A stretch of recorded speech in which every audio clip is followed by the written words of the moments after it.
The mountain mornings always carried a kind of silence you could sip like a warm drink. Mist pulled itself lazily across the valley, the dog dozed near the porch steps, and I sat with cinnamon toast in one hand and coffee in the other. This was why Lara and I had moved here in the first place.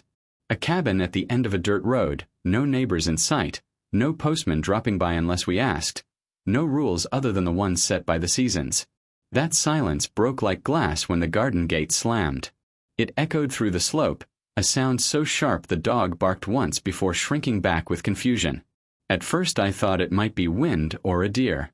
But then I saw her. She came marching up that hill like a drill sergeant who had lost her unit. Neon visor shining, orthopedic sandals clapping against stone, clipboard raised like a badge of office. Her walk was not casual. It was a deliberate stomp. Each step announced itself as authority. By the time Karen reached the porch, she was already speaking.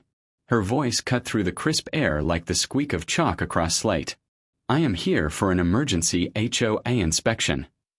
I blinked hard. Surely I had misheard. There was no homeowners association out here. There had never been one. That was half the point of buying 70 acres of private woodland. Lara set her coffee mug on the table, calm as ever. Her eyes stayed locked on the woman in the visor. "Are you lost?" Lara asked, her tone as level as still water. Karen snorted, lifted the clipboard with theatrical force, and declared herself to be the president of the local HOA.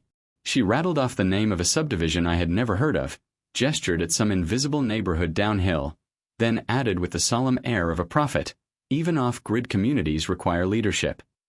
I looked around at the acres of pine and cedar stretching in every direction. Not a single other property stood within sight. 70 acres of quiet and one neon visor now planting a flag. She continued listing the things she intended to inspect. Gutters. Septic system. The alignment of porch furniture. She even made the absurd announcement that our hammock required official approval. Lara stood, brushed invisible dust from her shirt, and walked to the door. She spoke softly. "You have 5 seconds to leave. If you do not, I will call the sheriff." Karen did not flinch. She pulled out her phone, snapped a picture of our birdhouse as if documenting criminal evidence, and muttered that we were non-compliant and belligerent. Then she turned and stomped back down the hill, a storm cloud in a neon visor. I let out a breath I had not realized I was holding. Well, that was something. I laughed, trying to break the bizarre silence. A nutcase wandered out of the woods. Harmless enough. Lara did not share the laugh. She walked past me, back into the living room, and I saw her face shift. Amusement gone. Something sharper set into her eyes. She knelt before the bookshelf, tugged open a steel drawer I had nearly forgotten existed. Out came the heavy binders, thick with tabs and notes. Old law files from a career she had put behind her. For years she had traded litigation for gardening and sourdough starters. But when I saw her fingers thumbing through county codes and past rulings, I knew what this meant. She had been a federal litigator before retirement. She made executives cry on witness stands. She could detect fraud with a glance. I had married a gardener, but under the dirt on her fingernails slept a courtroom predator. And Karen, with her laminated fantasies of control, had just woken that beast. "What are you doing?" I asked. "Drafting a subpoena," she said without looking up. I laughed nervously. She did not. By sundown, she had a 4-page document printed with enough precision to make a judge proud. That night curiosity got the better of me. I pulled out my laptop, checked county records, zoning boards, even old township documents. Nothing. No HOA in operation anywhere near this ridge. Karen had not mistaken us for another address. She had not confused one subdivision for another. She had conjured authority out of thin air and wandered onto our land like a monarch staking a claim. I thought maybe it would end there. Maybe she was only a passing nuisance. But the next morning a glossy laminated notice was wrapped around our doorknob with zip ties. It accused us of failing to maintain uniform porch aesthetics and failing to file a hammock permit. Lara peeled it off, eyes cold. "This cardstock is from Hobby Lobby," she said. "She is getting bold." Checking the cameras confirmed it. Sometime after midnight, Karen returned to our cabin and taped the laminated document to our door with the seriousness of a sheriff's warrant. And soon we discovered we were not the only ones.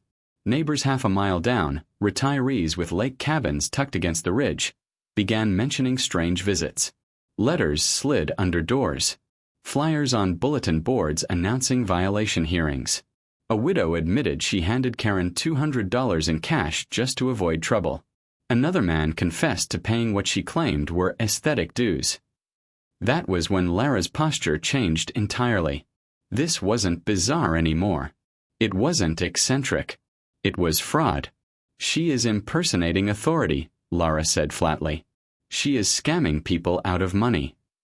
I watched her click open files, hook into county databases, call a records office she knew through old contacts.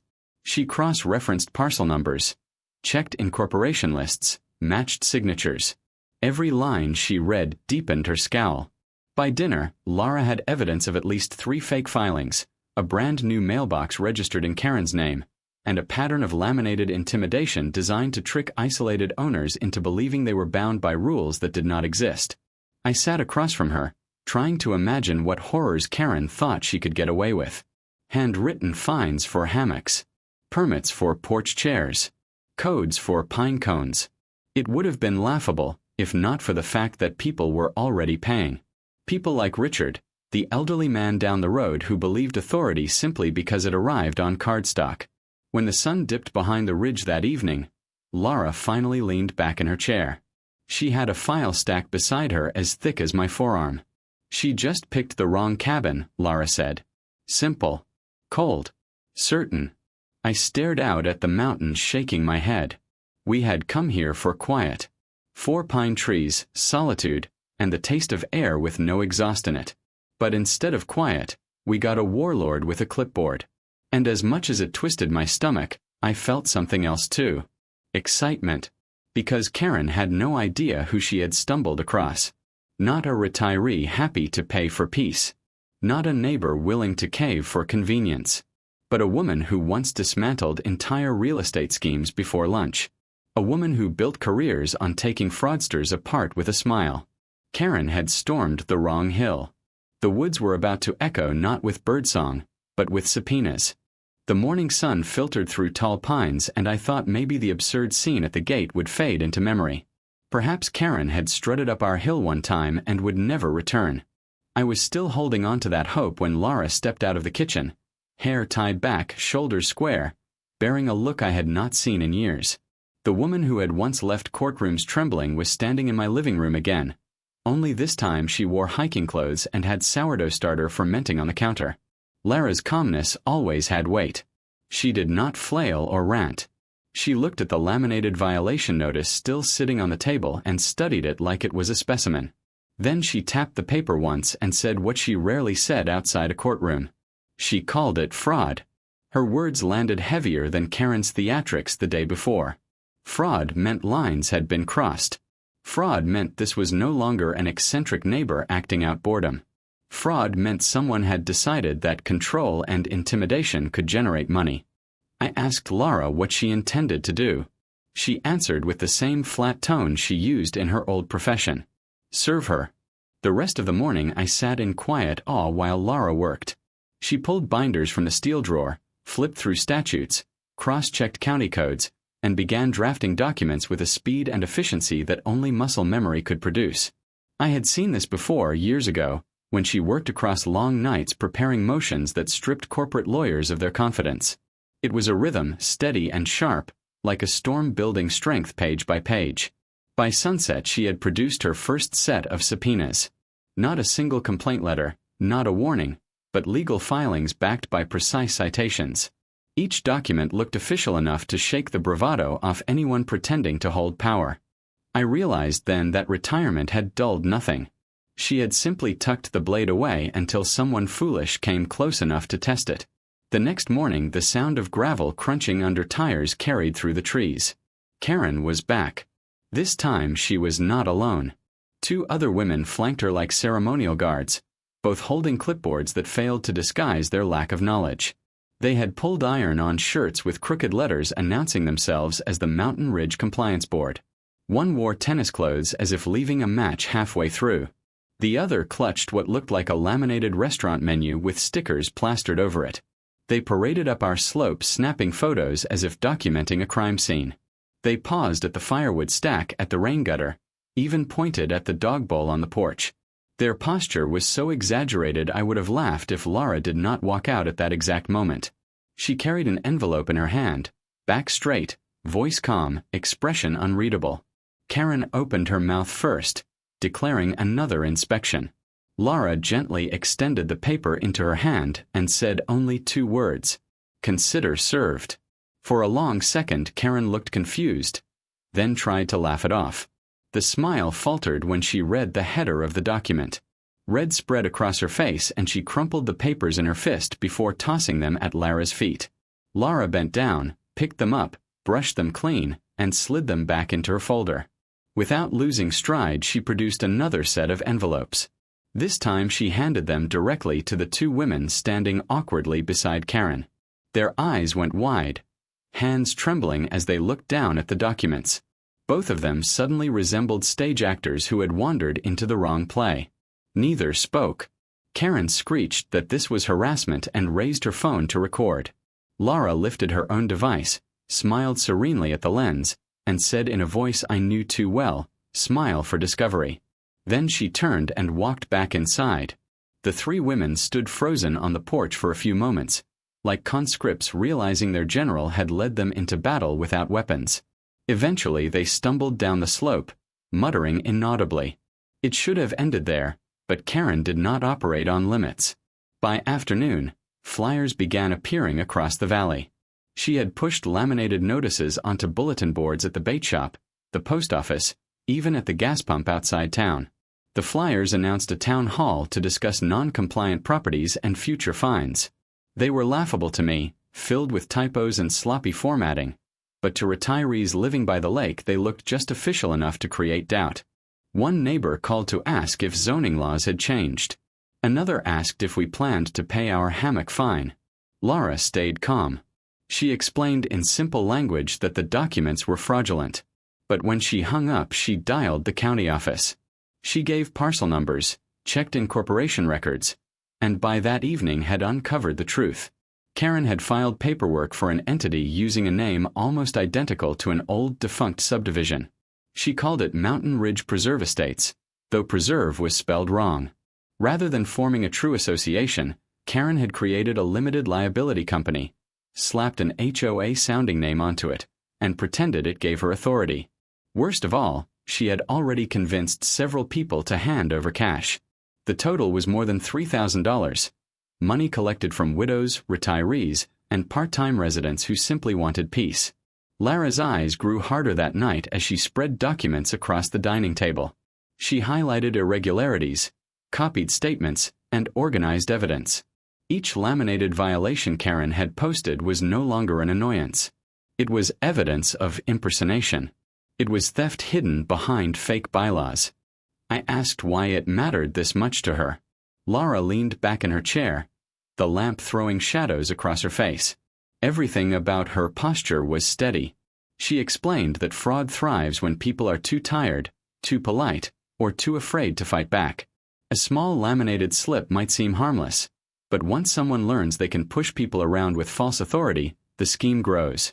Isolation made it easier to target victims. Karen had chosen a mountain where many residents were older and lived alone. This was predation hiding behind logos and clipboards. Lara's words carried the certainty of her old career. She was determined that this would not pass. Not on her mountain, not under her watch. The next morning, another laminated notice appeared. This time neon pink, plastered onto our mailbox with zip ties. It claimed we owed $400 in delinquent dues. Lara peeled it off carefully, filed it, and scanned images of it for records. Minutes later, a process server she had called arrived in a beat-up sedan. Lara explained what had been happening. He laughed as she handed him 5 thick envelopes. He tucked them under his arm and said he had not seen this much legal fuel in months. He also promised to enjoy the fishing story when he explained it later. He left smiling, and Lara returned to her laptop without a word. By afternoon, Neighbors were knocking on our door. Some held notices they had received. Others looked confused and frightened. Laura invited them onto the porch, poured coffee, and calmly explained that none of the documents had any legal validity. She showed them photocopies of Karen's registration, pointed out the spelling error in the name, and explained the difference between an association recognized by state law and a limited liability company masquerading as one. The neighbors listened, nodding slowly, some even angry at themselves for believing in the illusion. By sunset, relief was visible on their faces and gratitude poured out in awkward ways. One family brought a pie as a thank you. An older man shook Lara's hand until his fingers trembled. And through all of it, Lara remained steady. Her calmness reassured them more than any words ever could. She had shifted from quiet retiree to counselor for the mountain, shouldering the storm with disciplined resolve. By nightfall, I stood on the porch watching the pines sway gently. Somewhere in the darkness I heard an owl. The cabin glowed warm behind me. Inside, Lara's keyboard clicked with relentless rhythm. The woman who once dismantled entire corporate law teams was back. Not for money. Not for glory. But because justice mattered, even here on forgotten ridges. Karen's laminated empire had barely begun to rise. And already, Lara was pulling it down. The subpoenas Lara had drafted sat proudly in a neat pile on the corner of the table. Fresh envelopes, courtroom headings, crisp dates highlighted carefully. She had planted them like seeds, confident that soon they would grow into a field no fraud could survive. I thought Karen might retreat after being handed the papers on our porch. I imagined she would sulk, hide, or at least hesitate. But Karen was not built to admit defeat. She was built to escalate. 2 mornings later I woke to the sound of tires crunching over gravel. When I pulled back the blinds, I saw a sight that left me shaking my head in near disbelief. Karen was back, marching up the slope again, but this time she had multiplied. 2 new companions trailed behind her carrying clipboards and wearing identical cotton shirts. Iron-on letters spelled out Mountain Ridge Compliance Task Force, the kind that peel at the edges after one wash.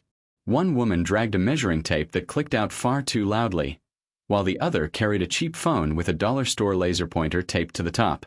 I stepped onto the porch, coffee still in hand, while the 3 women barked terms at each other. They called it follow-up inspections and secondary assessments, testing the words in their mouths as though repeating them often enough would give them legitimacy. One began snapping photos of our deck. Another crouched dramatically by the firewood stack. And Karen, in her neon visor, raised her clipboard like the general of this crooked little army.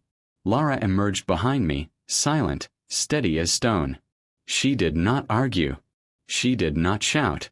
She simply unlocked her phone, pressed a button, and played clear footage captured by our security camera 2 nights earlier. The video showed Karen trespassing, zip-tying a fraudulent pink notice to our mailbox under cover of darkness. Karen froze as her own image flashed across the screen in high definition. It was not the shaky threat she usually controlled. It was objective, undeniable proof. Without a word, Lara reached behind the door, pulled out another manila envelope, and placed it in Karen's hand. Then she turned to the women beside her and offered them their own envelopes. One by one they accepted. The measuring tape woman looked pale. The laser pointer woman trembled like a tree caught in a storm. By the time Lara stepped calmly back inside, the entire group looked less like enforcers and more like children caught with stolen candy. It should have ended there. Most people confronted that directly collapse under the weight of evidence. But by sundown flyers appeared all over town announcing the rise of the Mountain Ridge HOA. The sight was absurd. Neon paper taped to gas pumps, grocery store walls, and the bulletin board outside the bait shop. The flyers announced a town hall meeting where non-compliant properties would be listed and fines discussed.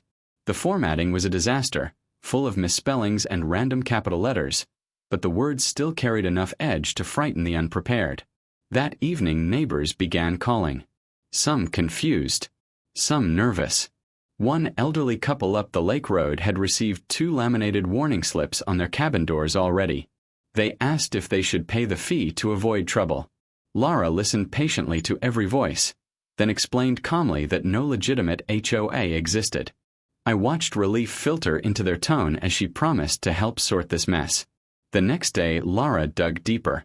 She called friends in the county records department. Within hours, she uncovered the truth of Karen's fakery. Karen had filed incorporation paperwork for a limited liability company under the name Mountain Ridge Preserve Estates.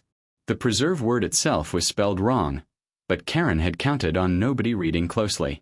The LLC existed only to provide a flimsy mask of authority. She had no HOA, no board, no legal standing. Yet she flaunted it around the valley as if it were law. Even worse, Karen had established a post office box downtown as her official HOA address and connected a Venmo account under the same name.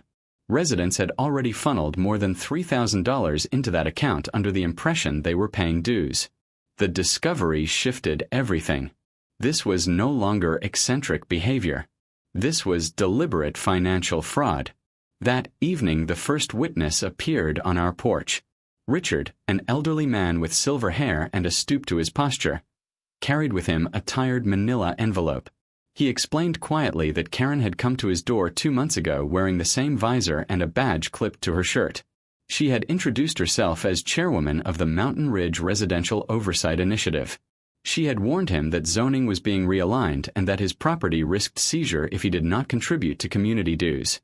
Richard had paid her $300 in cash. He had even attended a so-called training session at her house, where she had displayed messy slides about visual mailbox uniformity using an old projector. Inside his envelope were the receipts and printed bylaws she had given him. Laura listened carefully without interrupting and then thanked him. She added his documents to the growing stack of evidence in her folder. Richard left our yard looking 10 years lighter, as if naming the fraud out loud had lifted a weight from his shoulders. His courage unlocked more. 2 days later, a voicemail landed on Lara's phone from Trish, one of the women Karen had marched up our slope to play inspector. Trish was done. She confessed that Karen had promised them stipends from collected dues in exchange for enforcement. She described how they had been told to write up violation slips from memory, invent fines for aesthetics, and pressure residents into paying cash. She wanted out. Her shaking voice ended with a promise to testify if needed. The dominoes began to topple. By the weekend, more and more residents appeared on our porch with stories. A vacation homeowner who had been fined for painting his shutters an unregistered shade of blue. A single mother cited for excessive mulch coverage around her flower bed. A retired dentist accused of assembling a shed without permission. Every story ended the same. The notices carried laminated seals, signatures in bold pen, and demands for payment. Not one had any legal basis. The anger grew with each testimony. Neighbors who had been too embarrassed to speak now realized they were not alone. One man clutched a neon slip that accused him of unauthorized wind chimes. He laughed bitterly as Laura added it to the pile. We watched the evidence swell into absurd heights. In response, Karen doubled down. She staged community announcements through a megaphone, parading along dirt roads shouting fabricated codes into the woods. Laura filmed one tirade where Karen claimed she was supreme chairwoman of community standards. We posted the footage online, and within hours it spread across local groups. The comments ranged from outrage to ridicule. Some users made parody videos splicing her shouts with circus music. By the following week, the fragile empire of laminated paper was crumbling. Residents had stopped paying.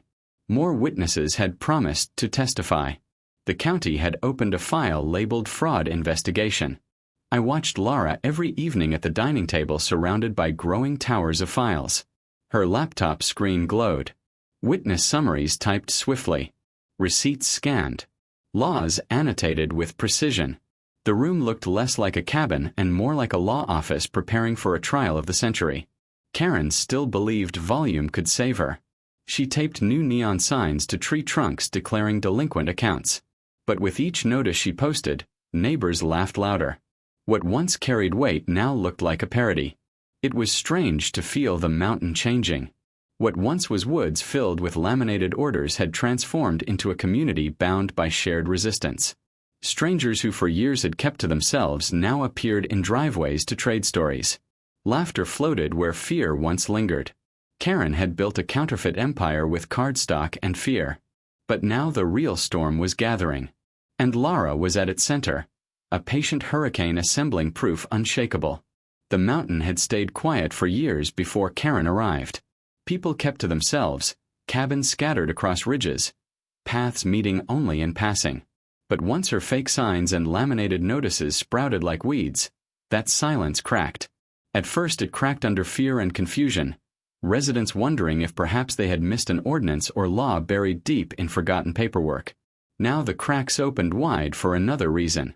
People were no longer afraid. It started small. Richard brought forward his receipts and testimony, trembling but resolute. His courage showed the others that shame was unnecessary. Being fooled did not mean being weak. It meant someone else had lied louder. After Richard, others began stepping forward. By the end of that week, half a dozen neighbors had parked outside our cabin carrying folders, envelopes, even Ziploc bags with the absurd violation slips Karen had distributed. They came hesitant and left relieved. Then came Trish. The same woman Karen had recruited to play inspector with a measuring tape now left a voicemail on Lara's phone. Her voice shook as she explained that she had been drawn in under the impression it was real. Karen had fed her and the others instructions, handing out laminated badges made on craft store sheets. They were told to invent citations, distribute warnings, and create the image of legitimacy. Trish admitted she felt guilty, feared charges, and wanted to cooperate fully. She even described how Karen had promised to split a portion of collected cash as enforcement stipends. That recording became one more brick in the wall of evidence Lara was building. Word spread quickly.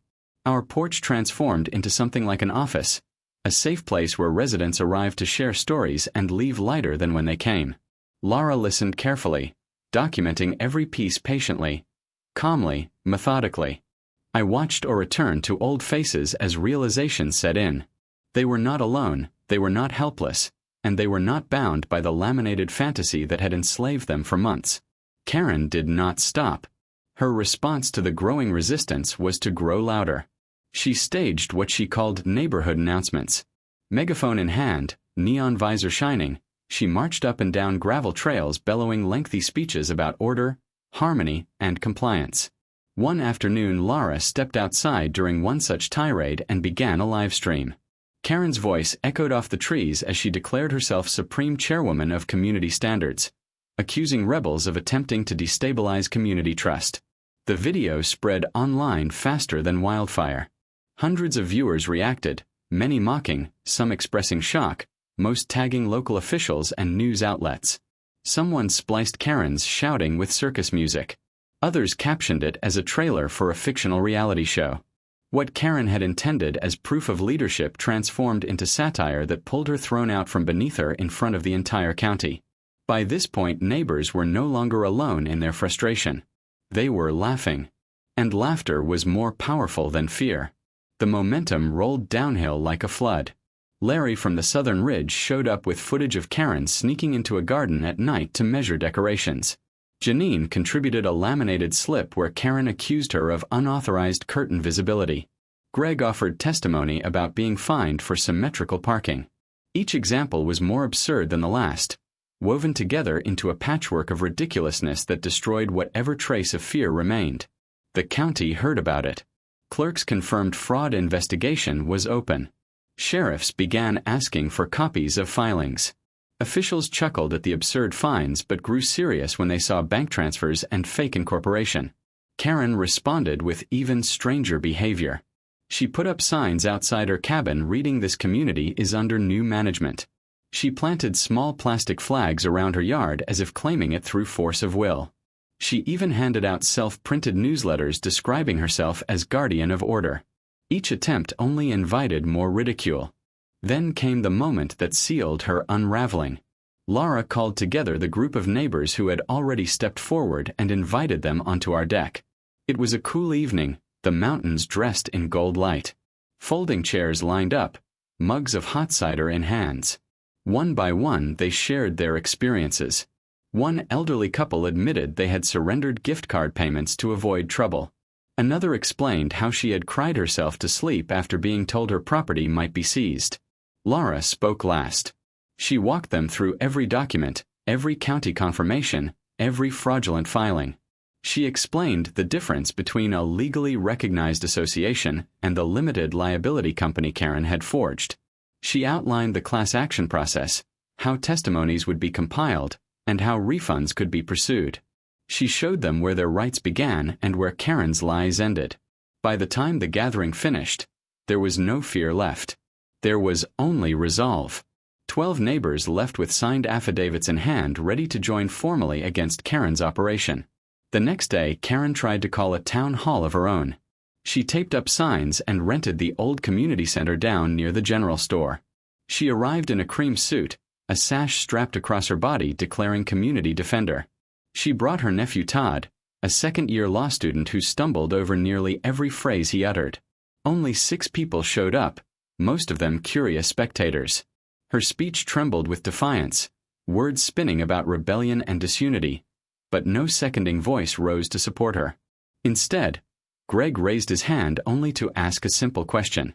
Who gave you the authority to call this meeting? The silence that followed was heavier than any laughter.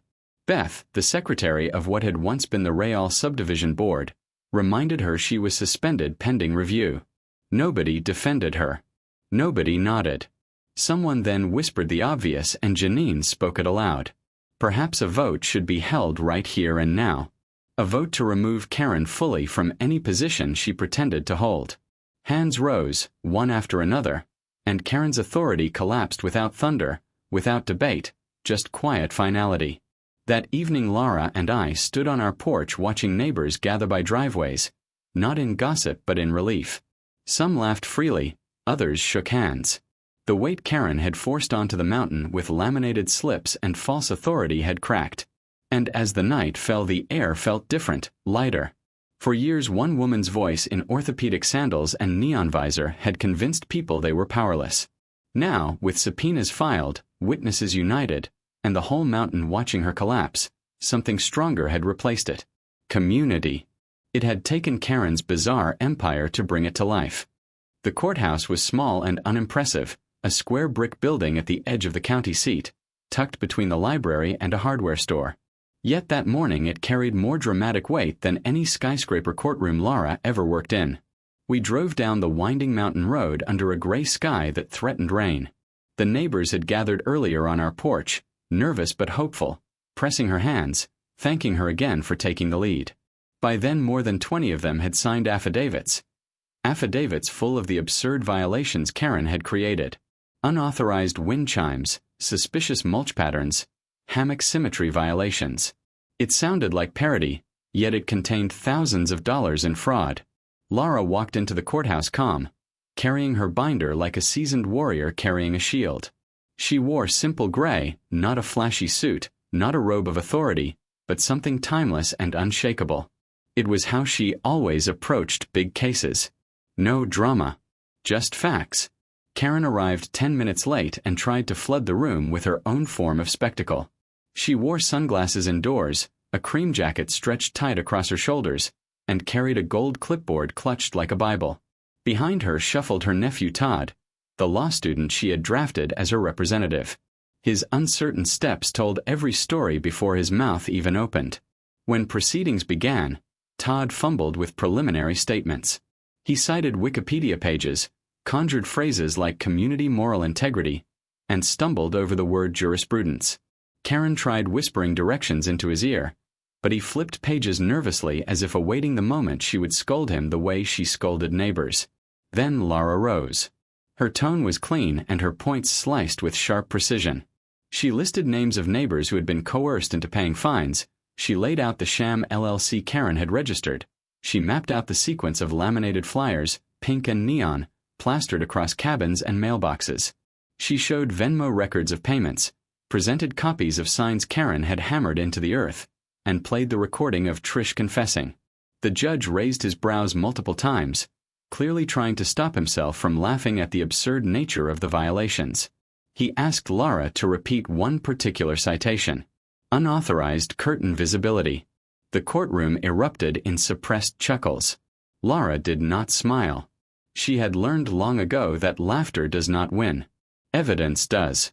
Richard was brought to the stand. His shaky voice carried sincerity as he explained how Karen had come to his door, warning him of property seizure, extracting his $300 in cash. He pulled the laminated slip from his pocket, edges worn, and handed it to the clerk. The words unauthorized wind chimes glared under fluorescent lights. Then came Trish's testimony. She admitted how they had been instructed to perform mock inspections, to invent violations on the fly, and to act as though they were officials of a powerful board. Her voice trembled with fear and guilt, but her courage was undeniable. Karen finally interrupted, rising dramatically to shout that the entire proceeding was a smear campaign orchestrated by porch squatters and anarchist hammock people. The judge listened without expression, then reminded her that further outbursts would result in removal from the court. Karen sat but kept muttering. By afternoon, the evidence was overwhelming. Fraudulent filings, bank accounts, fake boards, confessions from accomplices, witness testimony, video clips, legal analysis, all laid out in order. The mountain of lies had been stripped bare. The judge leaned back and spoke quietly but firmly. The operation known as Mountain Ridge HOA was fraudulent and null. Karen was ordered to issue restitution to every resident she had scammed. Her assets were frozen until restitution was complete. She was restricted from forming or participating in any civic or residential organization for 10 years. Further, she was charged with impersonation of legal authority and fraudulent representation. For a moment, silence settled heavier than thunder. Karen tried once more to reclaim something. She stood, breathing hard, sputtering that she was the only one who had the courage to lead. She pointed at Lara and accused her of being an agent of chaos who hated order. But her words held no weight anymore. The room was not afraid. Neighbors who once hid behind blinds now sat in benches watching her unravel. Many of them smiled. She tried to storm out, but fate mocked her final performance. Her heel clipped the edge of her own clipboard, sending her sprawling to the polished floor in a scatter of papers, pride, and gold paint.